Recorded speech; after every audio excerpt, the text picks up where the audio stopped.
All right, today we're working on a 2000 Dodge Grand Caravan, and what we're going to be doing is changing out this instrument. We're not changing it out, but we are going to take out the instrument cluster, which is that whole setup right there. So first thing you want to do is start taking these bolts out on the side. You're going to need like a short wrench or a short screwdriver, to take out these bolts on the side.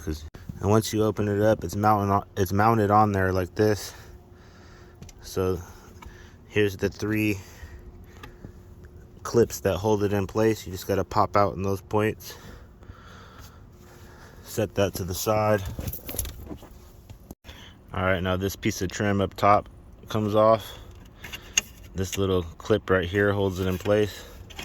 So try to pull from the center up. There's also 2 screws up top, one right there, one right there. Those also have to come out before this can come out.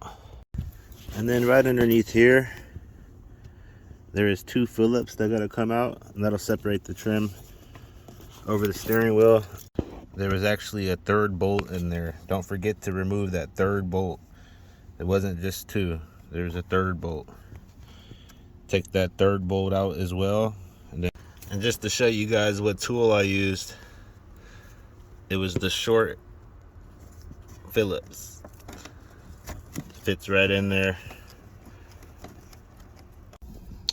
Okay, once you get it out, there'll be these black tabs up here that you gotta pop loose.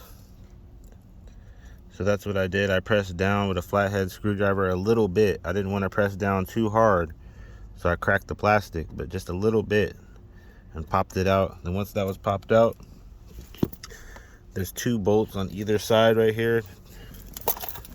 They were a Torx bit bolt, which look like this.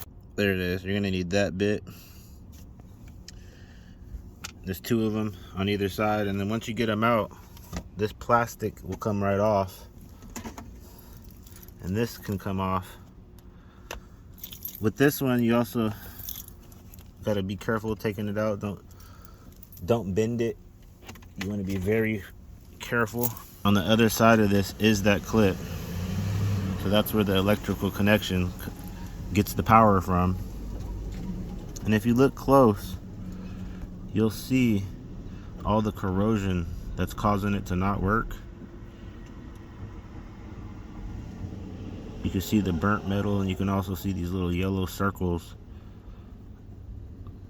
around it. So all I'm gonna do is scrub that clean with this plastic wire brush, and then we're gonna resolder each one of those connections so it's a fresh metal. I didn't get a video of me soldering, but these are all resoldered. At first they were just skinny puddles with just the stem sticking out. All right, as you guys can see, after doing the fix, that actually worked. We got our gauges back. It's all lit up. We're back in business.